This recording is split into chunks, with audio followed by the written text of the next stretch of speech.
Olá pessoal, estamos começando mais um episódio aqui do Open Mind Talks. Open Mind Talks com Lúcio Júnior. Eu sou Lúcio Júnior, sou CEO do Open Mind Brasil e apresentador aqui desse podcast focado aí no mercado corporativo. Nós recebemos aqui diretores e presidentes de grandes empresas para poder falar dos seus desafios profissionais e também contar um pouco sobre a sua carreira, como foi para chegar até aqui e, acima de tudo, também para onde estamos indo, né? Qual é o próximo passo da sua carreira. Eu recebo os nossos convidados carinhosamente chamados de Open Minders porque são membros do Open Mind. O Open Mind é uma rede social formada por diretores e presidentes de grandes empresas, heads das suas áreas, que se reúnem para poder gerar um poderoso networking, formando aí uma aliança, né, para o desenvolvimento profissional e também para o desenvolvimento econômico do nosso país. Afinal de contas, essas pessoas são líderes da cadeia produtiva. Além do networking, nós temos também como um dos nossos pilares o desenvolvimento pessoal através do compartilhamento de conteúdo. A gente sabe que essa é uma das formas mais poderosas de você se inteirar do que está acontecendo, de você trocar estratégias e evoluir. O mundo está em constante evolução e nós, executivos, precisamos acompanhar todas essas mudanças que a gente vem passando. Somos mais de 700 membros na nossa rede social e contamos também com ferramentas para fazer essas conexões. Nós temos uma plataforma própria de networking, né? Uma plataforma que está aí na Apple Store e também está na Google Store, mas é uma rede social fechada, ou seja, ela é exclusiva para membros do Open Mind. Nós também contamos com um time profissional, que são os nossos gerentes de relacionamento. Os nossos gerentes de relacionamento, eles são uma ponte entre os membros e eles são os guardiões da agenda dessas pessoas voltada para o networking. E a gente interage tanto no ambiente digital, através da nossa ferramenta, mas também no ambiente físico. Nós fazemos 2 eventos por mês nas principais capitais brasileiras, com o propósito aí de que essas pessoas também tenham essa experiência presencial. Não perca esse contato pessoal. Mas o grande diferencial do Open Mind é que a gente tornou o networking mais acessível. A gente sabe que o Brasil é um país continental, é um país muito grande. E networking não precisa acontecer somente, exclusivamente em São Paulo. Então, através das nossas dinâmicas online, a gente une, por exemplo, uma pessoa em Singapura com um executivo do México. Em sua maioria são brasileiros expatriados, né? Num calendário também diário, que é outro diferencial do Open Mind. Networking não precisa ser um calendário bimestral, trimestral de grandes eventos com dress code, com formalidades, etc. O networking, a nossa filosofia é que networking precisa ser exercitado diariamente. Então nós temos aí a agenda diária de ações de networking dentro da nossa ferramenta. Afinal de contas, você só constrói relacionamentos sólidos, relacionamentos reais, através da continuidade, né? Nós temos pessoas interessantes com uma agenda diária e constante de relacionamento. Então esse é o Open Mind e aqui é o nosso canal, um dos nossos canais de comunicação, que é o nosso podcast, que é o Open Mind Talks. Eu apresento esse programa, né, esse podcast daqui dos estúdios da Crosshost. Os estúdios da Crosshost são os maiores operadores de streaming do Brasil, quiçá do mundo, e possuem uma estrutura fantástica aqui na Vila Mariana, na rua Joaquim Távora, no miolo da Vila Mariana. É uma casa, né, que é uma mansão, né, vamos dizer assim, aonde além dos estúdios de podcast, os estúdios de transmissão, que a gente faz muito conteúdo aqui também, é um ambiente que tem uma infraestrutura para receber convidados presenciais. Então agradeço a Crosshost, o nosso parceiro, por toda essa estrutura e por todo o profissionalismo. Hoje estamos aqui com o Henrique é que vai comandar essa transmissão. Agradeço também ao Henrique pelo trabalho aqui conosco. Bom, pessoal, então vamos falar da minha convidada de hoje, que é a Érica Rattori. A Érica, ela está aqui comigo já, quero agora que o pessoal conheça, estava falando aqui de Open Mind. Érica, obrigado pela presença aqui nos estúdios da Crosshost. Eu que agradeço, Lúcio, muito obrigada pelo convite, é um prazer estar aqui com vocês, é um prazer fazer parte do Open Mind e ter a oportunidade de hoje de contar minha história, os desafios e vamos em frente. Muito obrigada. Eu acho que a gente vai ter muita história para contar aqui. Você é uma executiva de inteligência de suprimentos. A gente sabe que a área de suprimento nos últimos anos passou por grandes desafios, né? Nós tivemos aí a pandemia, nós tivemos um navio que ficou encalhado e que atrapalhou a logística mundial. Veja bem, né? Como é que a gente poderia imaginar que um navio que faz uma barbeiragem trava o mundo, né, Érica? O mundo inteiro. A área de inteligência de suprimentos, ela faz muitas previsões, consegue indicar cenários, avaliar o passado e prever o futuro, né? Mas não consegue prever uma pandemia, não consegue prever uma guerra, não consegue prever o impacto do navio encalhado que pode falta trazer... de containers. Falta de containers, exatamente. Esse foi um problema e é um problema ainda que está acontecendo. É um problema logístico, com certeza. Então, são grandes desafios e a área de suprimentos conta com profissionais de grande bagagem, conhecimentos, não só de geografia, não só de economia, mas também de matemática e também conhecimento de pessoas, né? Porque são as pessoas que acabam movendo toda a economia, né? Ô Érica, vamos aqui começar o nosso bate-papo e como a gente sabe que o que une eu, você e os outros Open Minders é a nossa biografia curricular, né? A nossa rede que você mencionou, o Open Mind, é uma rede formada por executivos, né, de grandes empresas. Então, o currículo ele faz parte aí dessa credencial. E analisando aí o seu LinkedIn, a gente vê lá na sua bio que você se descreve como executiva, mãe, mulher, negra, né? E como que, eu queria entender como que isso tudo te influenciou, todos esses elementos, né?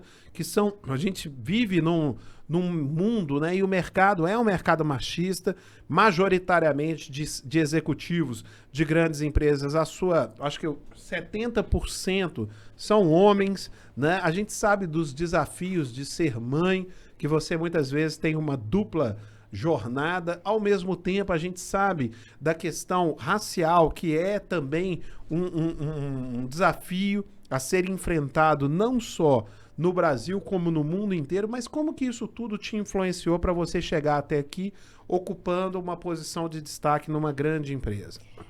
Eu gosto muito de desafios. Então, cada vez que eu via um desafio na minha frente, eu achava disciplina, vontade de ultrapassá-lo. E foi assim, né, durante a minha carreira, para atingir uma cadeira de liderança. Então, eu nunca deixei me impactar por questões raciais, falar, porque por conta da sua cor da pele, você não pode estar ali onde outras pessoas estão. Eu posso sim. Por conta de ser mulher, você não pode onde você vai chegar. Não, eu posso chegar onde eu quiser. Mulher pode chegar onde quiser. E a questão de ser mãe, né? A questão de ser mãe é algo maravilhoso, único e é um sentimento transformado depois que meu filho nasceu. Ainda bem que eu tenho um grande apoio em casa, né, do meu marido, então ele me ajuda nessa dupla jornada. A dupla jornada não é só minha, mas a gente sabe que não é a realidade de muitas famílias. A maioria das famílias tem mães solteiras, mãe que não tem o apoio e é muito difícil. Mas o importante nesse momento é criar uma resiliência, criar uma força e ter em mente o objetivo. Então, onde você quer chegar? Eu sempre tive muito claro onde que eu queria chegar, né? E ainda tenho outros degraus da minha vida, da minha carreira, para alcançar, né? E ter essa clareza ajuda você a ultrapassar qualquer desafio. Não, e você é uma pessoa que tem não só a clareza dos objetivos, mas a clareza também na comunicação, né? Você se expressa muito bem. Essa comunicação foi algo seu mesmo, ou você desenvolveu isso? Eu desenvolvi isso. Eu recebi diversos feedbacks ao longo da minha vida que eu me expressava muito rápido, eu tinha muita pressa em falar. Então, eu aceitei o feedback. Não necessariamente eu concordei, mas comecei a avaliar. E ao me ouvir, eu percebia isso mesmo. Percebia que eu me expressava muito mal. E as pessoas não me entendiam. Então, eu fui procurar ajuda de uma fonoaudióloga e ela me apoiou nessa jornada. E eu continuo com o trabalho ainda com ela, porque tem alguns gaps na minha comunicação a melhorar. Mas como a gente está em constante evolução, a gente tem que ir treinando, se adaptando e buscando ser o nosso melhor. Quero o contato da sua fonoaudióloga, hein? Eu acho que você conhece, hein? Eu quero esse contato. Mas, Érica, também, ainda no assunto LinkedIn, né? Ainda no assunto de quem te espionou lá e vasculhou sobre o seu perfil, a gente percebe que você trabalhou em empresas nacionais, multinacionais, empresas de grande porte, empresa de pequeno porte, médio porte, né? Como que você se adaptou às culturas organizacionais de empresas de diferentes perfis? Primeiro que é algo que eu acredito. A gente, como ser humano, tem que ter essa flexibilidade e adaptação em diferentes lugares, assim como a nossa fala. Então, ao falar com uma criança, é diferente de falar com um adulto, com uma pessoa de mais idade. Então, a gente tem que ter essa adaptação. E como foi isso na empresa, no mundo corporativo? É eu visualizar ali o lugar que eu estou e quais as ações que eu tinha que tomar. Então, o meu primeiro trabalho foi numa loja. Eu era auxiliar administrativo, empresa familiar. Inclusive, tenho contato com os donos até hoje, eles já não têm mais essa loja, mas criou-se ali uma amizade, uma relação de confiança. Então, eu me posicionava como se eu fosse a dona da empresa. Olha que legal. E isso faz toda a diferença. Então, quando eu saí dessa loja e fui estagiar numa multinacional, porque era algo que eu queria, eu sou formada em economia, então eu queria muito fazer estágio. Então, eu tive a oportunidade de estagiar numa multinacional, na área de research, de pesquisas econômicas, e ali eu também tratava tudo como dono. Apesar de estar no momento de aprendizado, na curva de estagiária, né? Eu era a dona daquele negócio. A dona desse processo sou eu que vou tomar conta, eu que vou tomar as decisões. Lógico que ao meu nível de estagiário eu tinha que fazer os reports aos gestores e estava tudo bem. E é assim até hoje. Depois eu fui para uma empresa menor, nacional, fui para a mídia. E a mídia foi engraçado, porque eu saí de uma multinacional em que as pessoas andavam de terno, de social, né? Tinha um dress code diferente. E fui para uma mídia que as pessoas andavam com um jeans rasgado. Então foi um choque de cultura ali. Mas me adaptei, porque é um lugar presente. É estar presente e ter você como dono daquele lugar. E hoje eu trabalho numa grande empresa e que eu trato tudo como dono mesmo. Eu tenho muita disciplina, muita responsabilidade nas minhas atividades e é como se eu fosse dona afinal, né? Hoje eu estou como head de inteligência de suprimentos, então realmente eu trato tudo como dono, né? Como fosse a minha propriedade. Você hoje está como head de inteligência de suprimentos na Eldorado Celulose, né? Que é uma empresa de grande porte, então você teve essa multi-experiência aí, né? Desde comunicação e etc., para poder chegar até aqui. Mas eu, analisando também a sua formação, você tem formação em neurolinguística? Sim, recentemente concluí a minha formação em Practitioner, Programação Neurolinguística, de PNL, e eu sou apaixonada por isso. Desde que eu tive contato, há cerca de 10 anos atrás, com a programação neurolinguística, eu falei, nossa, o nosso cérebro é uma máquina. Eu preciso saber mais sobre isso. E foi aí que eu passei a estudar sobre PNL. Então, faz 2 meses que eu concluí essa formação e foi interessante porque como eu fiz a formação para ter realmente a capacidade de orientar as pessoas com bagagem, eu já tinha essa bagagem quando eu cheguei para o curso. Então era interessante que eu fazia muitas perguntas, questionava muito o mestre practitioner, né? E ele falava, nossa, que perguntas interessantes. E com isso, Lúcio, eu consegui desenvolver ainda mais a minha comunicação. Mas isso é uma formação extracurricular? Extracurricular. Sim. Extracurricular. Qual que é a sua formação original? Eu sou economista. Economista. Eu sou economista, fiz pós em gestão empresarial, depois eu fiz MBA em gestão de negócios, terminei em Chicago. Que Então, legal. eu tenho uma carreira que eu gosto de estudar, gosto de saber, eu sou muito curiosa. E isso é uma característica que acredito que todos os profissionais têm que ter, curiosidade. Curiosidade. Porque a curiosidade te leva além do que você está hoje. Se você não for curioso, você acaba ficando estático, né? E como que você usa a neurolinguística, a PNL, na sua atividade que você executa como head de inteligência de suprimentos? O principal ponto é comunicação. Comunicação com o líder, comunicação com meus pares, comunicação com os liderados. Porque a forma que você se comunica, a forma que você coloca algumas situações, muda tudo, né? Então, eu posso falar, Lúcio, faz isso aqui para mim, me dá as costas.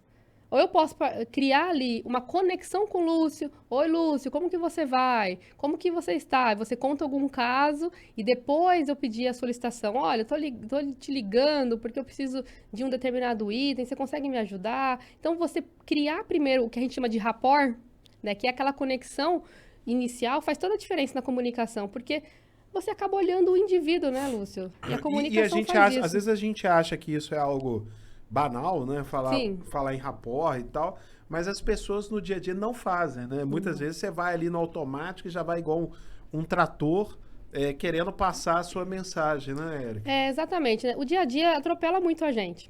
Atropela. Quando você vê, você já não fez o que você tinha programado para fazer, você surge uma demanda mais emergencial do que a outra, e você acaba tendo que conversar com as pessoas assim, oi, tudo bem? Tchau. Então, assim, né, as pessoas esqueceram de olhar nos olhos umas das outras. E a PNL me ajudou com isso, entende? E você, mesmo com a PNL, tem alguma coisa que te tira do sério? Que assim, que você fica nervosa e não sai nem a palavra? Você, poxa... Tem muitas coisas, né? Eu já deve ter percebido, eu sou muito acelerada, então ter paciência é um desafio para mim. Então, respeitar o tempo de cada um, saber que cada um tem seu momento de resposta, de aprendizado, é algo que é desafiador dia após dias para mim. Eu tenho que realmente lembrar de todo o contexto ali da PNL para falar, calma, né? Ele tem o tempo dele. Você está se sentindo confortável aqui para poder fazer esse podcast? Estou sentindo confortável. Eu nunca tinha feito essa pergunta, é a primeira vez. É mesmo. Mas exatamente porque eu estou te percebendo confortável e eu sei que você mesmo falou aqui que era a primeira vez que você participava de um podcast. A gente sabe que câmeras, microfone, falar de você, e muitas vezes isso intimida as pessoas e tem pessoas que ficam bastante nervosas com isso, né? Você é zero, né? Zero. E isso é interessante você colocar, Lúcio. Durante o practitioner, né, minha formação, o instrutor falou assim, quem aqui é tímido, que quer quebrar isso agora? Eu fui a primeira a levantar a mão. Aí ele falou assim, Érica, você não é tímida? Você foi a primeira a levantar a mão? Quem é tímido tá se escondendo atrás de uma parede nesse momento. Isso foi muito importante para você ver como o nosso cérebro cria conexões neurais com algo que nem existe. E é coisa da nossa própria cabeça. O PNL, eles falam que se for usado para o lado negativo, né? Se a gente está falando aqui do lado bom, mas se for usado pro lado negativo, você forma estelionatários. Né? Infelizmente, a PNL você consegue influenciar pessoas. Infelizmente ou felizmente. E você pode, sim, causar uma influência pro lado negativo. É muito perigoso e a gente tem que ter essa responsabilidade de influenciar pessoas pro lado positivo. E eu vou me programar para fazer o Master PNL nos próximos meses. No lado positivo, eles falam. No lado positivo, eles falam que o PNL é o curso de pastor, né? De igreja. Muitas pessoas fazem, muitas pessoas que são de igreja, pastor, padres, fazem o curso de programação neurolinguística. Impressionante. Isso é comprovado e foi dito lá na introdução do curso. Muito legal. Parabéns por você. Investir no seu futuro, né? A gente começou falando aqui como que você fez para você chegar até aqui, enfrentando todos os desafios como mãe, como executiva e etc. E você falou que é você saber aonde você quer chegar. E a gente está percebendo isso, você sabendo onde você quer chegar. Você é uma executiva que tem menos de 40 anos de idade, você está investindo na sua comunicação, né? Você está investindo no seu personal branding, você está investindo no seu networking E isso, Érica, muitas pessoas, às vezes, elas acham que é o seguinte, pô, ela está investindo porque está procurando emprego, está investindo por causa disso. Não é nada disso, né? Isso tem a ver com como eu posso ser melhor, como eu posso entregar mais para aonde eu estou, mas, logicamente, olhar para o meu futuro. Esse pensamento de, ela está fazendo isso porque ela quer mudar de empresa, é o pensamento de, quem pensa assim é porque age desse jeito, e agindo desse jeito, essa pessoa não tem resultado nenhum. Por quê? Se você for pensar, não, então eu vou investir na minha imagem e na minha oratória, na minha comunicação quando eu quero arrumar um emprego, aí não vai funcionar, porque você já deveria ter investido nisso lá atrás, há muito tempo. Isso é um processo, é uma transformação que você passa para uma próxima passo na sua vida, que talvez, Érica, isso aí vai chegar para você daqui a 15, 20 anos, quando a Érica não servir mais para o mercado executivo. E isso vai chegar para todos nós, porque as empresas hoje, elas têm os seus programas de aposentadoria, que a pessoa tem que se aposentar com 60, com 65 anos de idade. E se você que é essa pessoa, igual você falou, acelerada, eu não imagino que a Érica vai parar com 60 anos, né? Agora, para a Érica ter o mesmo sucesso que ela teve até aqui, ela ter depois dos 60, ela vai ter que estar muito bem preparada. Então é por isso que eu digo que percebe-se que você sabe realmente aonde você quer chegar, investindo nos stakeholders através do networking, investindo no seu personal branding, né, através da sua exposição. Isso que você está fazendo aqui agora é uma exposição, vindo no podcast pela primeira vez, tudo começa, daqui a pouco você já está aí com mais de... Talvez com o seu próprio podcast, né? Aí fica uma provocação, né? Verdade. Sprouse Roxo tá aí, pode procurar o Henrique aí e falar com ele. Mas investindo no seu próprio podcast, né? Ou investindo em você. Então, meus parabéns. Realmente, eu percebo pelos detalhes do que você está falando que não é apenas uma falácia da sua parte. Não é mesmo, viu, Lúcio? Eu gosto bastante de estudar, de investir em mim. E é isso, sabe? Eu acho que a gente tem que sempre procurar a nossa melhor versão, né? E depois de certo tempo, a gente precisa devolver para a sociedade o que nos foi dado, né? Bacana, isso é legal. Então, eu vejo cada vez mais a minha necessidade de devolver para a sociedade tudo que eu alcancei. E todo você o colhe conhecimento. frutos. Eu acredito nisso. E eu vou colher frutos. Porque, na verdade, é o seguinte, aí vamos voltar àquelas pessoas que falam, a Érica tá fazendo isso porque ela... É a postura errada de fazer exposição, fazer relacionamento por interesse. Eu tenho interesse apenas em arrumar emprego. Então você é interesseiro e ninguém se aproxima de interesseiro. E o que você acabou de falar é, eu quero devolver para a sociedade. Então a Érica é interessante e as pessoas se aproximam de pessoas interessantes. Que legal, né? Eu acho que é isso mesmo. Eu tenho isso. Eu concluí recentemente o curso de mentoria na Mentoria Acadêmica, que é do Ricardo Dal Bosco, que é um Open Mind, Grande abraço pro Dal Bosco. Então. Dal Bosco que eu recomendo, hein? Quem quiser investir no personal branding aí, procura nas redes sociais Ricardo Dal Bosco. O cara é um especialista em marcas pessoais e o cara dá realmente um up aí no seu perfil, né? É verdade. E concluir essa formação foi muito importante porque eu começo a estruturar uma mentoria, algo realmente estruturado para devolver para a sociedade. Porque não é só ficar dando conselhos, né? Eu tenho me posicionado na rede social, tanto no LinkedIn quanto no Instagram, e até quem quiser só procurar lá, Érica Rattori, e eu coloco todo... Rattori com H, né? Rattori com H. Eu coloco muita coisa de conhecimento, meus estudos, porque é isso. É obrigação minha, como ser humano, devolver alguma coisa para a sociedade. Fantástico. Muito bacana e muito positivo. Pessoal, dá uma pausa aqui para poder falar sobre os nossos parceiros, os parceiros do Open Mind Brasil, que ajudam a gente a manter essa poderosa rede de relacionamento que é o Open Mind, né? Fazendo eventos de qualidade, eventos de alto nível, né? Fazendo aí encontros de grandes mentes que querem realmente compartilhar esse conhecimento. Então eu queria falar aqui para vocês da TOTUS. A TOTUS é uma empresa voltada para a tecnologia com soluções nas mais diversas áreas.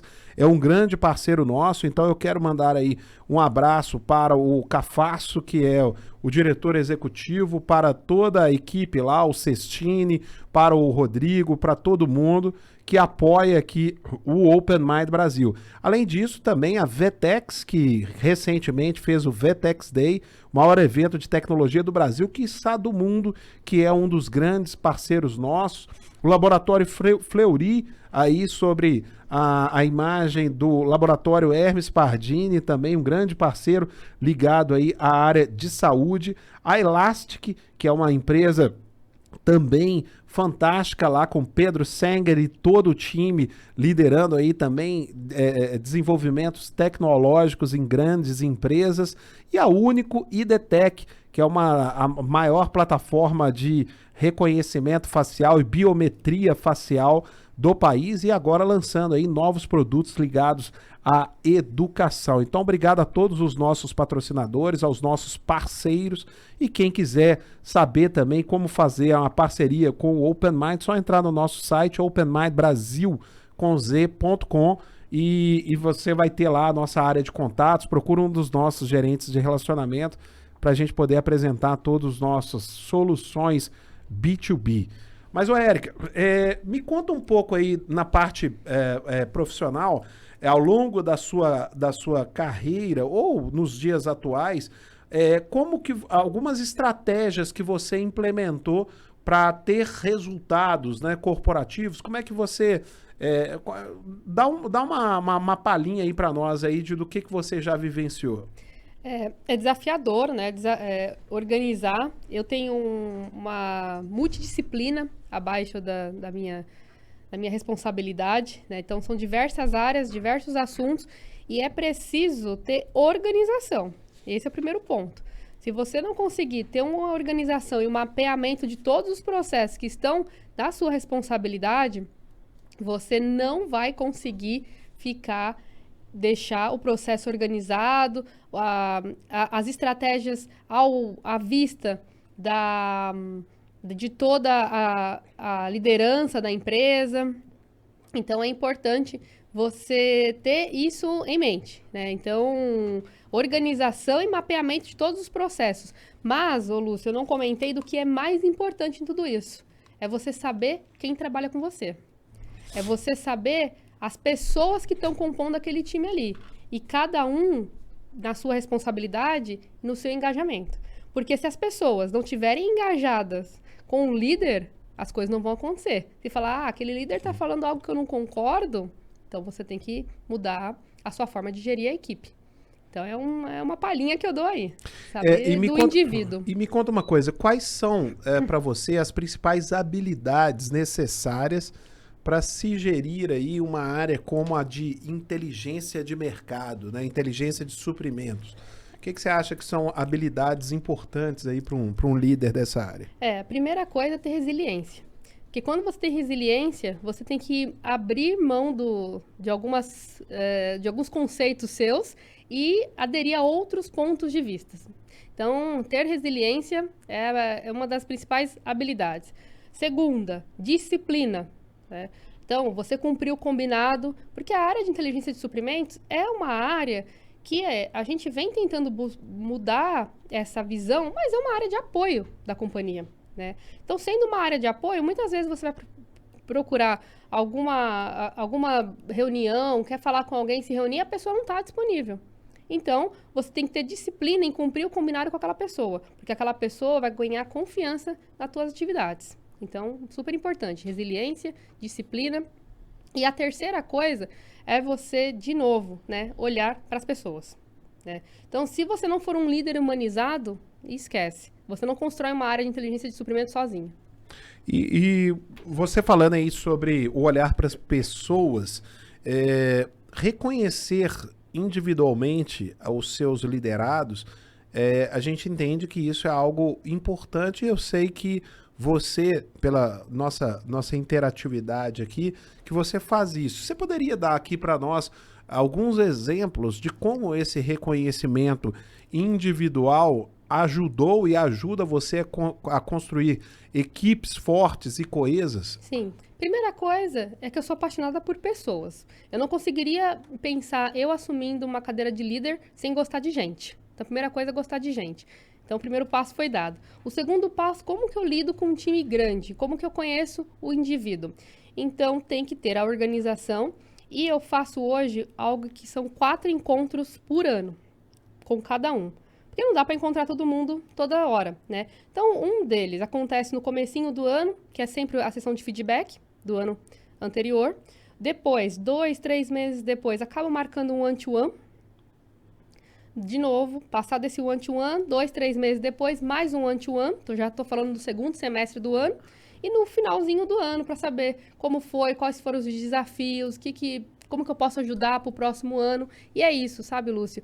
Esse momento, o nosso tempo como é corrido, mas você parar e marcar um one-to-one com um liderado seu, faz toda a diferença para ele. E você, nessa agenda que você está tendo com as pessoas, você tem percebido as pessoas mais fechadas ou mais receptivas no pós-pandemia? Você, além disso, você tem percebido, você tem conseguido captar nesse one-to-one questões, por exemplo, ligado à saúde mental, às pessoas fragilizadas nesse momento? Como é que tem sido isso? Sim, inclusive o one-to-one começou durante a pandemia.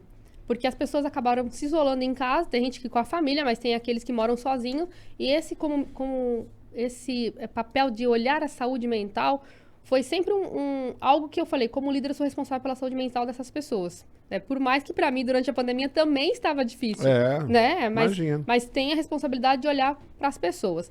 E hoje, pós-pandemia, eu percebo que as pessoas elas estão mais abertas, se sentem mais confortáveis em falar, em interagir, em falar, ó, Érica, hoje não tá legal, hoje não tô bacana, o que a gente pode fazer? E as pessoas se sentem muito à vontade. E isso, Lúcio, para mim, é fundamental, as pessoas se sentirem à vontade, porque isso mostra que tem uma relação de confiança, que eles não vão precisar esconder algo do gestor, eles vão estar abertos. Por que as pessoas estão se sentindo mais confortáveis? A sua organização ficou mais humanizada e elas se sentem mais abrigadas? Seria isso? Seria isso. Eu já passei por várias fases de liderança, né? Nunca fui rotulada como uma líder humana, né? Então, eu já tive, logo que eu assumi a liderança, eu queria que as coisas fossem do meu jeito. Pressão. E eu perdi muita gente do time por conta disso. Eu tenho essa consciência. E isso, eu olho para trás, é muito triste, porque eu falo, poxa, eu não tinha flexibilidade. Por que eu perdi a headcount no meu time? Justamente porque eu fazia pressão, porque eu queria as coisas do meu jeito. E quando eu passei a escutar mais o time, eu conseguia reter mais talentos. E hoje eu percebo que eu tenho uma relação de confiança e eu tenho um time mais unido, um time que se ajuda, se apoia e que vem a mim quando tem necessidade. E hoje qual é o tamanho do seu time? Hoje tenho 20 pessoas. 20 pessoas na sua gestão? 20 pessoas diretas. Legal. Eu vejo que... E vale uma consideração. São 20 pessoas, mas 15 ficam no Mato Grosso do Sul. Então, existe essa questão da gestão à distância que torna-se algo mais interessante. Porque uma coisa é fazer gestão do time que eu estou vendo a todo instante, que eu encontro no café. Outra coisa é fazer gestão de times que estão distantes e conseguir que eles fiquem próximos de mim. Esse é um ponto, né? Não só a gestão à distância, mas gestão também de culturas diferentes. Sim. A gente sabe que o Brasil, pelas suas dimensões continentais, ele tem diferentes culturas. Eu sou de Minas Gerais, né? Sou mineiro. O mineiro ele é mais, eles falam, né? Mais receptivo. Ao mesmo tempo ele é desconfiado, né? O mineiro ele tem uma forma de você tocar o mineiro. Não é o pão de queijo, né? Não é trazendo, vamos tomar um café com pão de queijo. Funciona também. Mas você tem então um desafio maior, né? Porque você está com essa distância de 70% do seu time ainda vivendo numa cultura diferente. A cultura que eu falo, os desafios de se viver numa cidade como São Paulo não são os mesmos, por exemplo, de Cuiabá, não são mesmos de Rondonópolis e dentre outras localidades, né? É verdade. É bem desafiador, mas assim, eu sempre procuro olhar o lado positivo das coisas. Então, quando veio a pandemia, que todo mundo teve que aprender a fazer gestão à distância, a conectar as pessoas pela distância, eu já sabia fazer isso. Porque o meu time sempre esteve distante. Depois que eu fui construindo o time em São Paulo, eu não tinha time aqui em São Paulo. Então, ficava 100% lá no Mato Grosso do Sul. E eu fui construindo uma base aqui em São Paulo para ter pessoas mais próximas, para atender clientes internos que eram aqui em São Paulo. Mas quando veio a pandemia, isso eu já sabia. E por quê? Porque tinha videoconferência, né? Hoje a gente usa Teams, Google Meet, entre outros. Mas tinha a videoconferência, eu sempre fazia reunião semanal com o meu time ou individual quando fosse necessário. Nós estamos falando aqui de relações interpessoais e, ao mesmo tempo, o que nos uniu foi o Open Mind, que é uma empresa especializada em relacionamento entre executivos.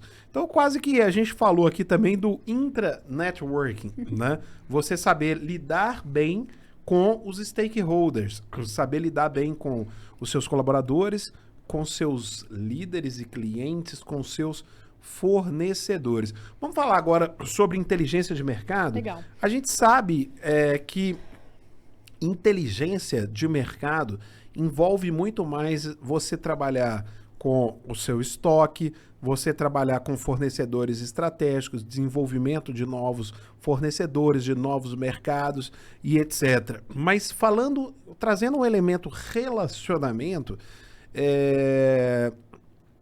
a gente sabe que há um tempo atrás, compradores, em sua maioria, tinham uma cultura, né?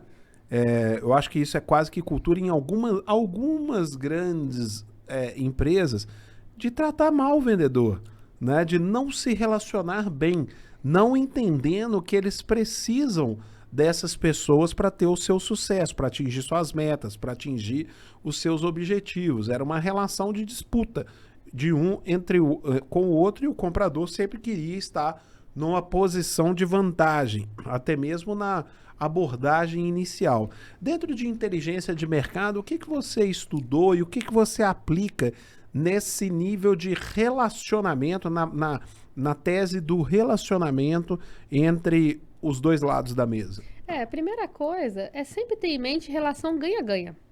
O vendedor quer ganhar, o comprador também quer ganhar. Então, encontrar o denominador comum é muito importante. Quando a gente fala de inteligência de mercado, qual que é o melhor indexador daquela negociação, por exemplo? Porque é ele que vai balizar uma negociação intermediária, que o comprador vai ganhar o saving que ele tanto almeja e o vendedor vai ganhar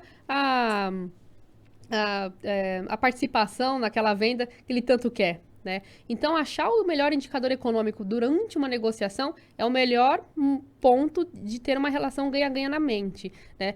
E se você conseguir se planejar, se você conseguir saber o que você vai comprar, melhor ainda, porque a gente consegue fazer um estudo de mercado, analisar macroeconomia, analisar demanda, analisar o histórico do fornecedor, analisar a área de atuação dele. E quando você vai com esse portfólio para uma negociação, você vai muito mais preparado para uma relação ganha-ganha. Porque você já conhece aquele fornecedor, você não precisa ser agressivo, porque você tem conhecimento. E ter o conhecimento te leva para uma relação ganha-ganha. E, Érica, falando também de um histórico não tão recente, mas que impacta até hoje, a relação de suprimentos, ela foi muito afetada de 2016 para cá pelo que aconteceu na Lava Jato, né? A Lava Jato, a gente sabe que ela trouxe impactos não só no mercado governamental, mas também para as empresas, com um exemplo de moralização das relações institucionais, né? De moralidade nas relações institucionais.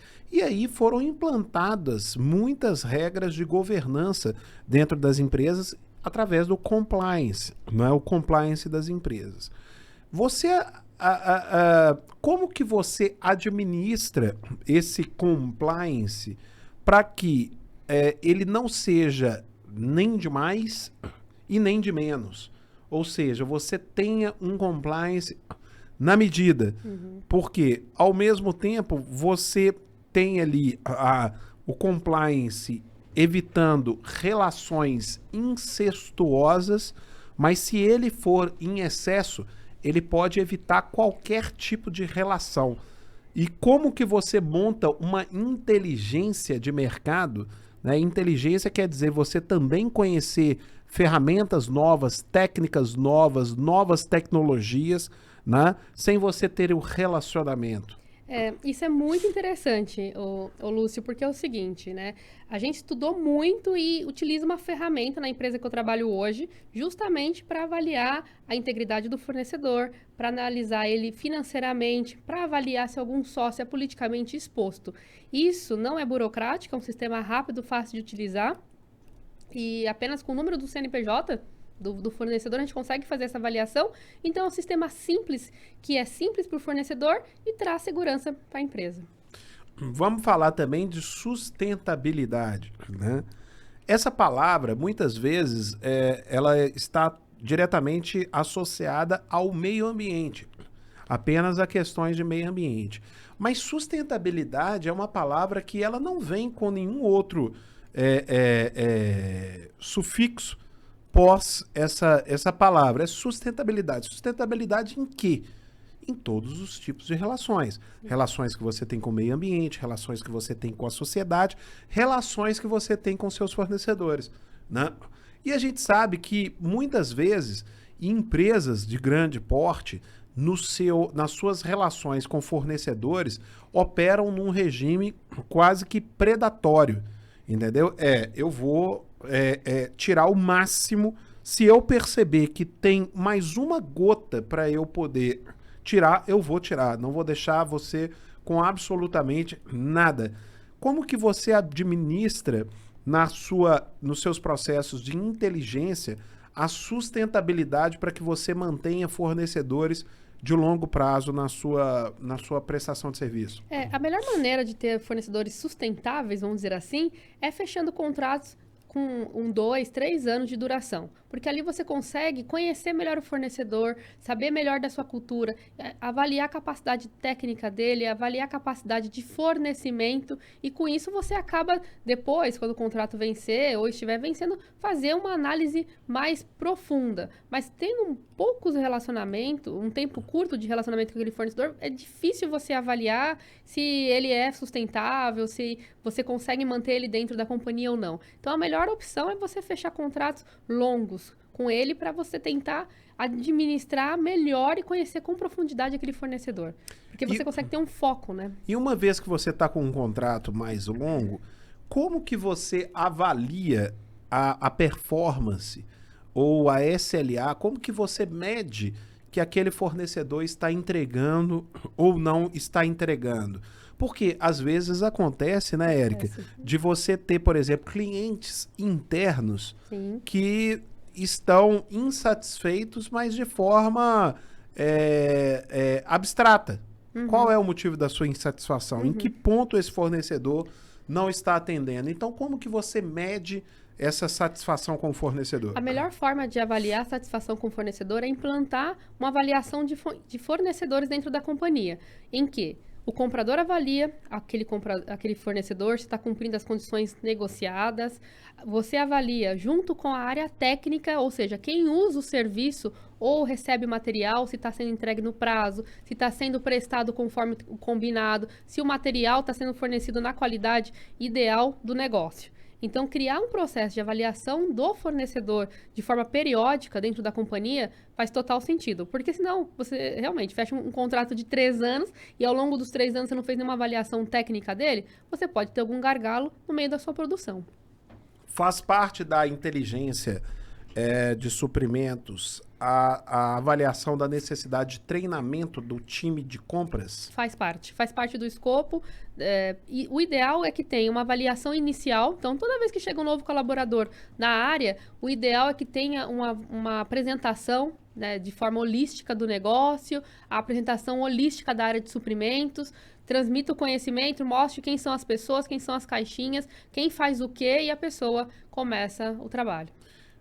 Vendedor, a gente sabe que precisa saber falar bem, saber ser persuasivo, né? Comprador também tem que saber falar bem? Com certeza. Não só para comprar bem, mas também para fazer os reportes internamente para a liderança, sem dúvida.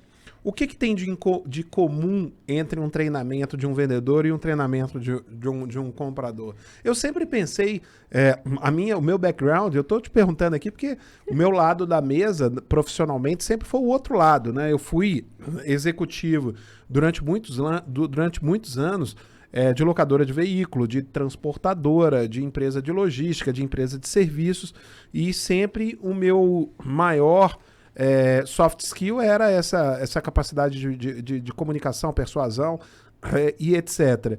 E eu sempre pensei, cara, o dia que alguém criar um curso de compras voltado para vendedores, entendeu? Ou seja, ensinar para os vendedores as técnicas. Você acha que tem algum pulo do gato ali? Ou realmente não tem nada de nenhum segredo que é ensinado para um lado que o outro lado não saiba? Eu não acredito que tenha nenhum segredo não, ô Lúcio. E técnicas de negociação, por exemplo, que seria aí o comum entre os dois, todo profissional deveria saber. Não só o comprador, mas também o vendedor. Assim como persuasão. Porque não é só comprar, não é só vender. Né? Quando você tem que persuadir para vender um projeto, para vender uma nova ideia dentro da companhia também. Né? Então, todas as profissões deveriam fazer esse curso aí, comprador-vendedor, se existisse um no mercado.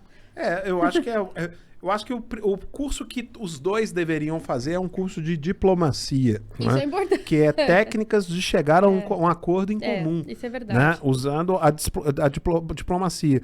Porque antes se falava em arte da guerra, as estratégias. Não, e não é isso, né? É sobre você fazer acordo, fazer alianças.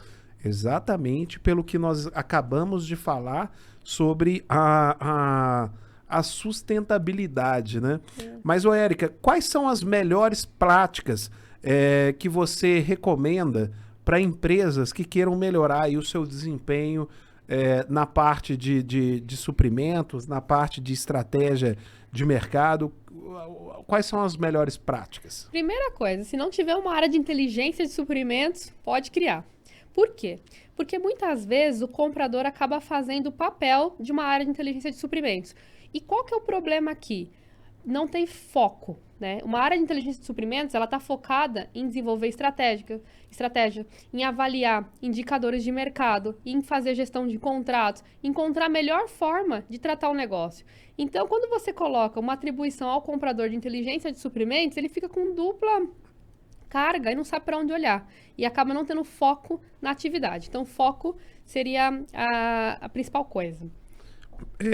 E por falar em inteligência de suprimentos, a gente sabe que não existe inteligência sem dados. E eu quero entrar nesse ponto aí sobre o uso de dados com você. Mas eu queria pegar esse gancho para também falar sobre um parceiro aqui do Open Mind Brasil e do Open Mind Talks, que é a Tableau Salesforce. Né? A Tableau que está conosco aí desde o início, nos apoiando, patrocinando o Open Mind. Quero mandar um abraço aí para o Jaime Miller, para a Raquel, que fica até nos Estados Unidos aí também, é uma grande parceira nossa. Essa empresa que trabalha aí com gestão de dados, né? A Tableau, ela é uma empresa da Salesforce, todos sabemos aí que a Salesforce é um grande, o CRM, né? O principal CRM, ferramenta de gestão de equipes de vendas e também de workflows internos, né? Então, obrigado aí ao Jaime Miller. E eu também me lembrei que daqui a pouco nós vamos receber aqui também no nosso podcast um outro parceiro do Open Mind, que é o Fogo de Chão. Você esteve conosco no Fogo de Chão, não esteve? Esteve num dos nossos eventos. O Open Mind realiza eventos fantásticos aí de altíssimo nível na rede Fogo de Chão, almoço, jantares, vinhos, charutos, né? Também nós temos aí um evento dedicado a charutos. Quero mandar um abraço para o João Galope, lá da rede Fogo de Chão, que daqui a pouco vai estar aqui comigo falando sobre churrasco, junto com o nosso amigo Fábio Diniz, que é membro do Open Mind, diretor executivo da AT&T, um especialista, um churrasqueiro de mão cheia. Mas vamos falar aqui, Érica, sobre dados. né? Eu imagino que na sua atividade, como inteligência de suprimentos, dados são fundamentais, né?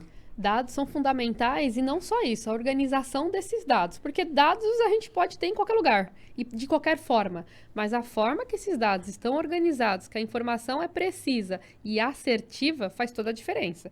Então, até uma dica que eu dou para quem quiser lidar com dados tenham ferramentas boas, saia do Excel. O Excel muitas vezes ajuda, tal, uma coisa rápida, mas para trabalhar com dados pesados, não tem computador que aguente. E o segundo ponto, sempre comece uma análise de forma macro e vai para o micro. Com isso, você consegue avaliar de forma mais assertiva a sua necessidade. Então, por exemplo, quero analisar aqui o mercado de celulose. Então, eu começo avaliando ali quem são os principais concorrentes, onde eles estão atuando. Depois eu vou para o segundo nível, quanto que cada um tem de capacidade, onde que está localizado. Depois eu vou para um terceiro nível, quem são os clientes e assim por diante. Então, comece do macro para o micro. Na sua equipe, você tem analistas de dados? No seu time? Tenho pessoas que fazem isso. Tenho, muito sim. importante, né? Super importante. Imagino que o seu trabalho... A rotina do seu time, eu acho que, no geral, deve ser mais da metade do tempo em análise de dados, né? Com certeza. 75% do tempo em análise de dados. Legal. Bom, vamos falar agora um pouco também sobre os desafios recentes que a área de suprimentos passou, né? Uhum. Eu vou elencar aqui alguns. Primeiro, Covid, né? Número 2... O navio lá no canal do Suez, né? Que ficou encalhado por uma barbeiragem, né? Quem diria uma coisa dessa? E número 3 agora, que é a guerra da Ucrânia e a questão da crise que provocada também em relação aos fertilizantes. Desses 3 aqui, né? E aí eu não estou falando no aspecto humano, claro, né? Porque uma guerra morrem pessoas, a Covid morreram pessoas, né? Nem se compara isso, né, com o impacto, por exemplo, do navio lá. Mas dessas 3, qual foi a que mais desafiadora para você profissionalmente? Que você falou, realmente isso aqui foi um grande desafio. A pandemia. A pandemia, ela realmente trouxe um novo cenário, algo nunca vivido por ninguém, né? Então era um cenário por ninguém dessa época, né? Então algo novo que a gente teve que administrar. Então falta de produtos, falta de matéria-prima, falta de embalagens, falta de produtos básicos, né? Por conta da pandemia. E tudo que a gente encontrava a preços altíssimos. Então, eu falo que hoje existe no mapa, né? O pós-pandemia, o pré-pandemia e o pós-pandemia, né? Você se deparou com situações de fornecedores que quiseram, de alguma maneira, se beneficiar com o momento? Acredito que não, Lúcio, porque realmente, assim, era um momento que era delicado para todo mundo, né? Os preços estavam altos mesmo, né? E estava faltando produto no mercado. Então, foi um momento que a gente teve que tentar negociar o máximo que a gente podia para ter, pelo menos, o mínimo necessário.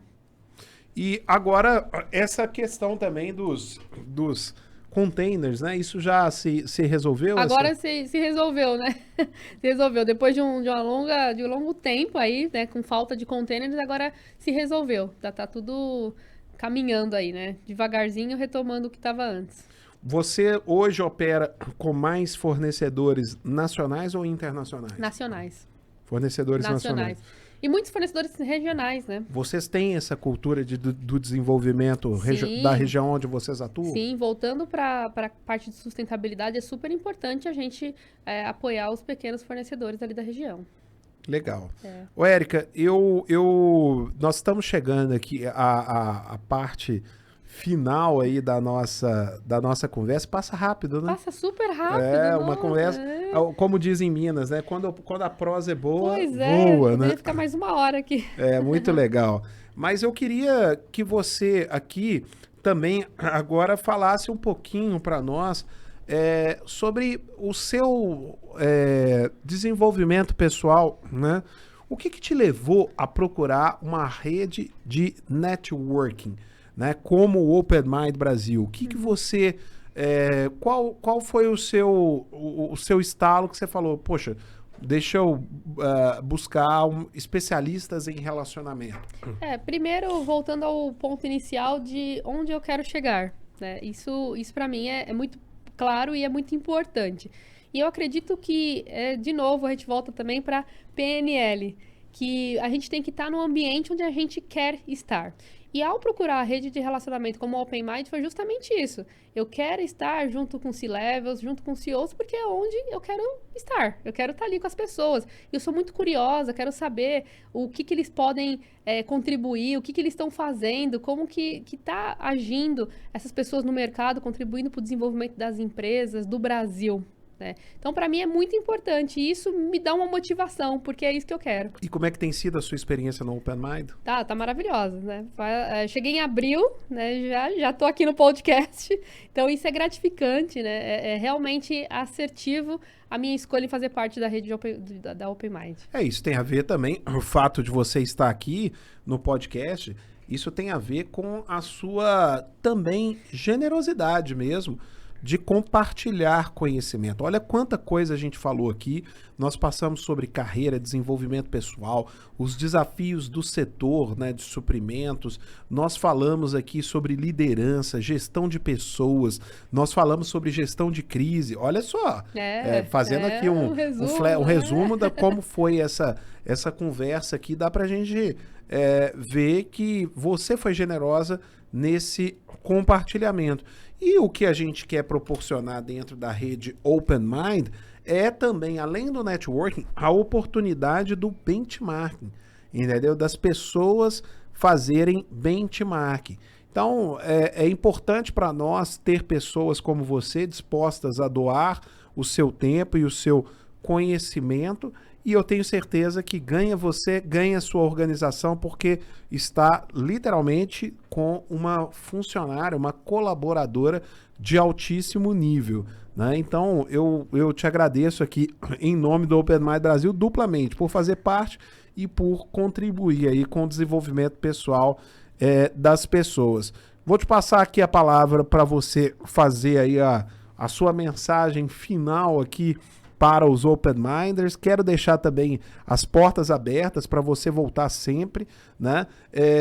Se não me engano, você escreveu um artigo também para nós recentemente. Tô escrevendo, sim, postei um artigo, né, sobre mim e logo mais vai sair um artigo lá pro jornal O Tempo. Ah, que legal. A gente tem uma coluna no jornal O Tempo, que é um dos jornais de maior circulação do Brasil, um jornal impresso, né? Quero mandar um abraço também para todos os nossos parceiros e não posso esquecer também, por fim aqui, de agradecer a um outro parceiro que nós temos na rede Open Mind, que é a Concept Blindagens, né?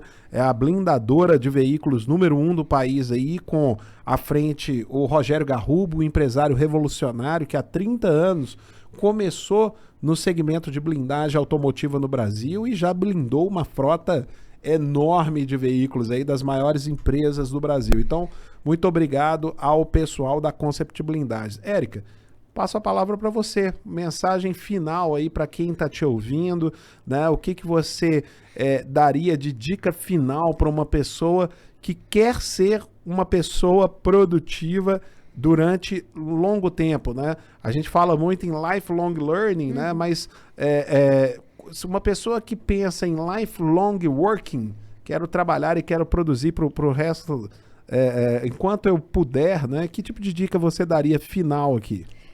Antes da dica, gostaria de te agradecer, Lúcio, mais uma vez pela oportunidade. Foi muito enriquecedor bater esse papo, compartilhar o conhecimento.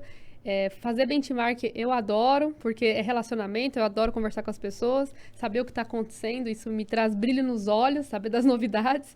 E uma dica que eu dou, na verdade vão ser 2 dicas. Primeiro, autoconhecimento. Acho que é super importante as pessoas se autoconhecerem, né? Se ela quer continuar trabalhando, elas têm que se autoconhecer, porque elas vão identificar se ela realmente quer isso para si.